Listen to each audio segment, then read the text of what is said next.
Right now, before we go any further, I need you to do something simple with me. Take off one sock, just one. Don't take off the shoes unless they are easy slip-ons. Look at the skin where the elastic sat all day. If you can see a clear indentation pressed into your calf, a groove that stays there for 30 seconds, sometimes even 5 minutes before the skin finally smooths back out, stop. Do not scroll. Keep watching. Because what you are looking at is not a sock problem. It is not a salt problem. And despite what almost every person over 60 has been told, in 7 out of 10 cases, it is not a heart problem either. It is a drainage problem. And the organ responsible is the one nobody ever bothered to explain to you. By the time you watch this, I hope you realize that the water is already in your leg right now. Maybe half a liter, maybe a full liter, pulled quietly into the tissues around your ankle and calf while you sat today.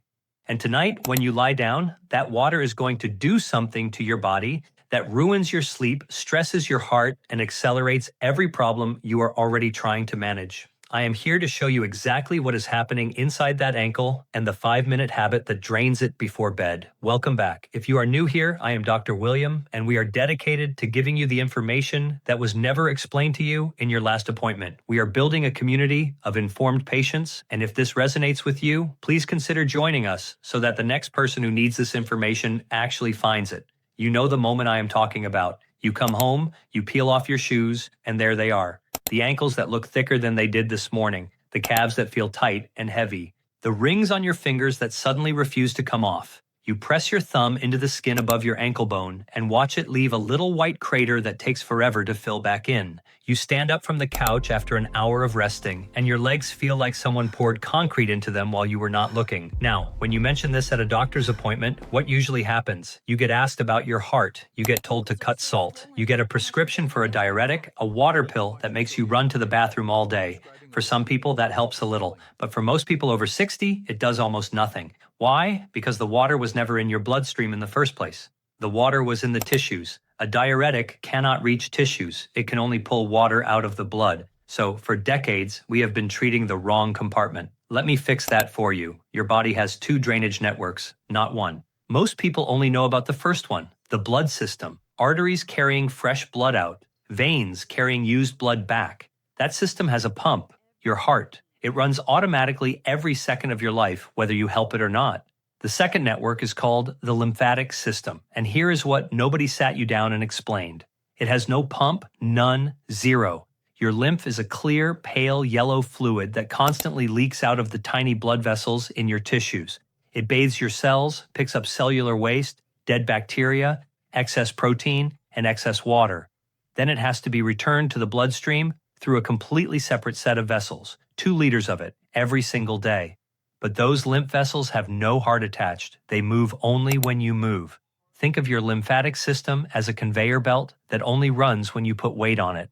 Every step you take, every calf muscle contraction, every ankle flex squeezes the lymph vessels and pushes the fluid upward. Stop moving, stop draining, sit for 3 hours and the belt stops entirely. The fluid just sits in your ankles doing nothing. Why age matters. Now, when you are 30 years old, this is not a serious problem. The lymph vessels are elastic. The valves inside them are tight and crisp. A single walk across the parking lot restarts the whole system within minutes. But after 60, 3 things change at once. The lymph vessels stiffen, the valves begin to leak, and the tissue around the ankles, the loose connective matrix that holds everything in place, starts to lose its own elasticity. So, fluid seeps out faster, and the system drains it slower. The math stops working, and the reservoir grows. Before I go any further, I need to pause and draw a clear line in the sand. There are situations where ankle swelling is not a lymph problem and is a genuine medical emergency. You need to recognize these. Please, listen closely. Serious. Stop this process and seek a doctor today if any of the following apply to you. One leg suddenly swells dramatically more than the other within a few hours and it is painful, warm, and red. That can indicate a blood clot in the deep veins. It is dangerous. Get seen today. Both legs swell and you are having trouble breathing, especially when you lie flat. You wake up gasping at night. You cannot walk a flight of stairs without stopping. That pattern points to heart strain that has moved past the early stage, not something to manage at home. Swelling combined with sudden weight gain, 4 or 5 pounds in a single week, and foamy urine. That combination suggests the kidneys are letting protein escape. That needs blood work this week, not next month. If none of these describe you, if your swelling is gradual, symmetrical, worse by evening, better by morning, and you have no breathing trouble at rest, then what I'm about to walk you through is for you. There are essentially 3 patterns of chronic lower leg swelling after 60. They look similar to the eye and have completely different causes. Pattern 1 is venous. Your veins are struggling to return blood to the heart. Valves inside the veins have failed. Blood pools, pressure rises, water is forced out through the vessel walls. You will usually see visible varicose veins, a brownish discoloration on the shin just above the ankle, and the swelling gets dramatically worse by the end of a day spent standing. Pattern 2 is lymphatic. This is the one we are focused on today. Lymph flow has slowed. The tissue is saturated. The swelling is soft, leaves a pit when you press it, feels puffy rather than tight, and often involves the top of the foot, the part that sits right behind the toes. Curious. When lymph swelling has been going on for years, the skin on the top of the foot becomes so thick you cannot pinch it between 2 fingers.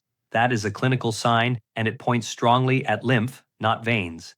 Pattern 3 is cardiac or renal. Your heart or kidneys are not managing fluid.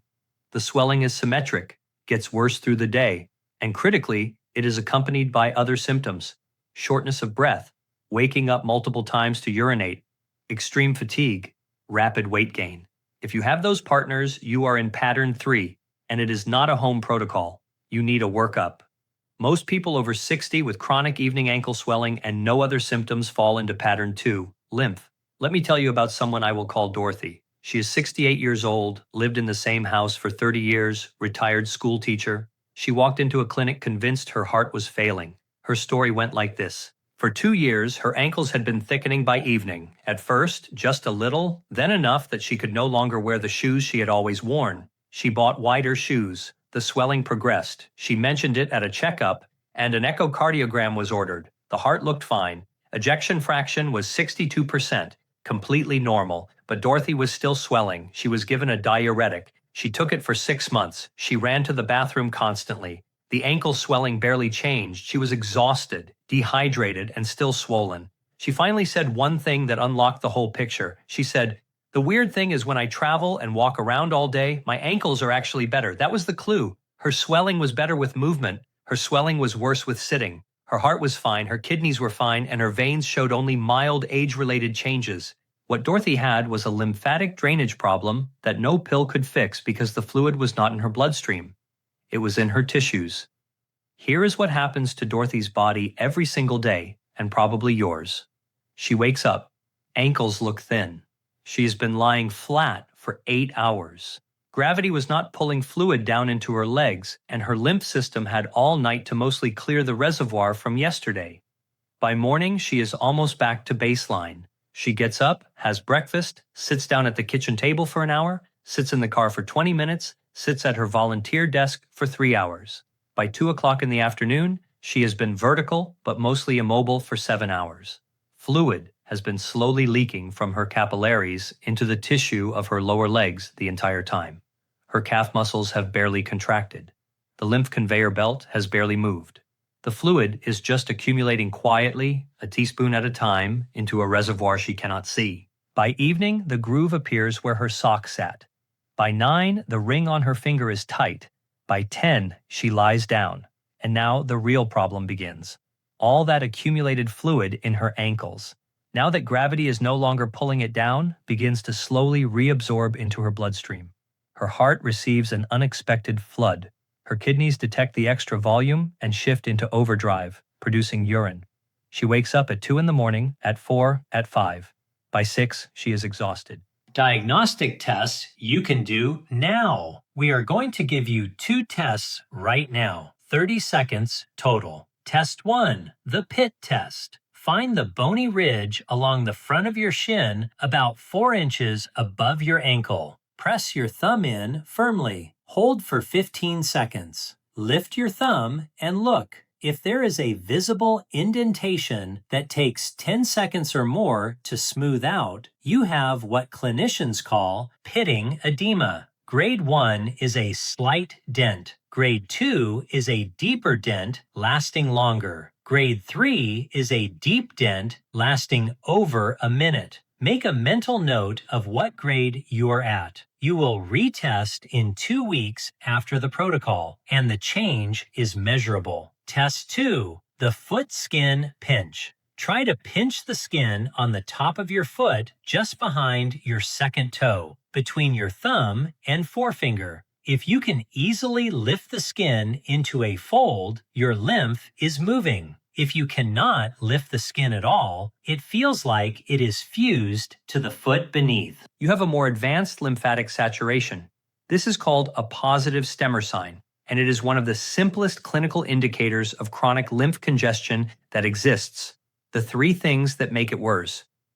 Now, most people over 60 do 3 things daily without realizing it that sabotage this system. The first is hidden sodium, not the salt shaker, the hidden stuff. Cheese, cured meats, canned soup, bread, condiments, restaurant food. Sodium pulls water out of your bloodstream and into your tissues. Your body will hold on to approximately 4 cups of water for every gram of excess sodium. Most Americans over 60 consume twice the sodium they think they do. The second is sitting after dinner. The hours between 7 and 10 at night when you finally relax in the recliner are the hours when your legs pull the most fluid. 3 hours of immobility after your largest meal of the day creates the worst possible conditions for overnight reabsorption. The third is alcohol. A single glass of wine in the evening dilates your capillaries, increases the leak rate from vessels into tissues, and suppresses the hormone your brain uses to tell your kidneys to slow down at night. 1 drink, and your ankles will be noticeably worse by morning. How to support lymph flow. Now, let's talk about the other direction. Things that support lymph flow. Water. This is counterintuitive. Most people with swelling drink less water because they think more water means more swelling. The opposite is true. Dehydration thickens lymph, making it sluggish and harder to move. A well-hydrated body has thin, free-flowing lymph. Aim for roughly half your body weight in ounces spread throughout the day, tapering after 5 in the afternoon. Foods high in natural flavonoids, compounds that strengthen the walls of small blood vessels and reduce leak. The best sources are dark berries, buckwheat, citrus peel, and red cabbage. A cup of berries a day has measurable effects on capillary integrity over about 8 weeks. Protein. This one surprises people. Low blood protein, specifically low albumin, is one of the silent drivers of tissue swelling in older adults. Albumin is a protein that holds water inside your blood vessels. When it is low, water leaks out into tissues and sits there. Many older adults are mildly protein deficient without knowing it. 2 servings of high-quality protein per day, eggs, fish, chicken, lentils, cottage cheese, directly improves the physics of fluid balance. Magnesium, deficient in most people over 60, involved in smooth muscle tone, including the walls of lymph vessels. Pumpkin seeds, dark leafy greens, and almonds are the easiest food sources. The 5-minute habit that drains your ankles. This is the core of the video. Pay attention. Every part matters. Morning. Before your feet hit the floor while you are still lying in bed, do 30 ankle pumps. Point your toes down, then flex them back up toward your face 30 times. This takes 45 seconds. It restarts lymph flow after 8 hours of stillness and prevents the fluid from rushing downward the moment you stand up. Daytime. Every hour you are sitting, do 20 calf pumps. Heels on the floor, pump the toes upward and back down. Or, if you can stand, rise up onto the balls of your feet and drop back down 20 times. This takes 30 seconds. It keeps the conveyor belt moving throughout the day so fluid does not get a chance to accumulate. Set a timer if you have to. Before dinner, 5 minutes of slow walking. Not a workout, just movement. Around the block, around the house, around the yard. Walking activates the deep calf muscles in a way that seated ankle pumps cannot. 90 minutes before bed. This is the critical piece. Lie on the floor or on your bed. Place your legs straight up against the wall at roughly a 90-degree angle. Your heels higher than your hips higher than your heart. Stay there for 15 minutes. During those 15 minutes, do slow ankle circles, 10 in each direction. Then alternating ankle flexes, 20. Then while still inverted, place both hands flat on your abdomen and breathe deeply through your nose, belly rising, for 3 minutes. Slow, deep belly breathing activates the thoracic duct, the main drainage vessel of your entire lymph system, which sits right behind your diaphragm. Every deep breath is literally pumping your lymph. After 15 minutes, slowly roll to your side, sit up, and do something unglamorous but effective. Starting at your ankle, use the flat of your fingers to stroke the skin upward toward your knee. Slow, gentle, always toward the heart, never downward. 10 strokes on each leg. This is a simplified version of what is called manual lymphatic drainage, and it physically moves fluid from the tissues into the lymph capillaries. Right after the sequence, you will feel the need to urinate. You will release 300 to 400 milliliters of pale urine. That is the fluid that otherwise would have woken you at 2 in the morning. You just drained it while you were awake and in control. Dorothy did this protocol for 3 weeks. By the end of week 1, her sock marks were gone by morning. By the end of week 2, she was not waking up at night. By the end of week 3, her ankles at 9 in the evening were the size they used to be at 9 in the morning. Her echocardiogram had not changed. Her prescriptions had not changed. What changed was that her lymph system was being given its work shift at a time that suited her life.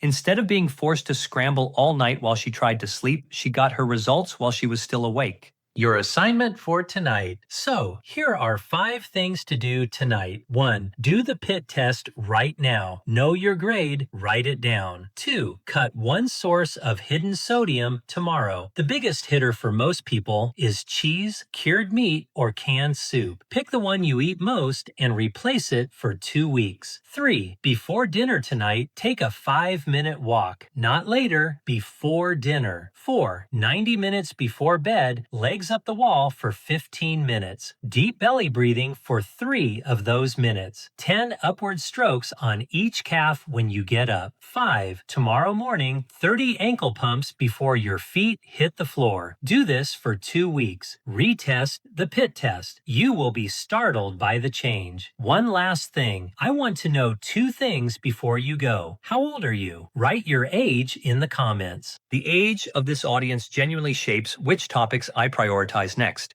If most of you are 65, the next video looks different than if most of you are 75. And second, where are you watching from? Which city, which state, which country? Leave it in the comments. I want to see how far this conversation is reaching because it helps me understand who needs this kind of information most. And if someone you love has ankles that swell by evening, send them this video. They have almost certainly been told it is their heart, and they have almost certainly been handed a pill that does not address the real mechanism. You may give them the explanation nobody bothered to give them. Your ankles are not betraying you. They are a drainage system that stopped getting the signals it needed to run. Give it 5 minutes a day, and the difference is not subtle. It is the kind of change you see in the mirror, feel in your shoes, and notice the first morning you wake up without pressing your thumb into your calf to measure a dent that used to be there. Take care of your body. It is the only one you have. I'll see you in the next one.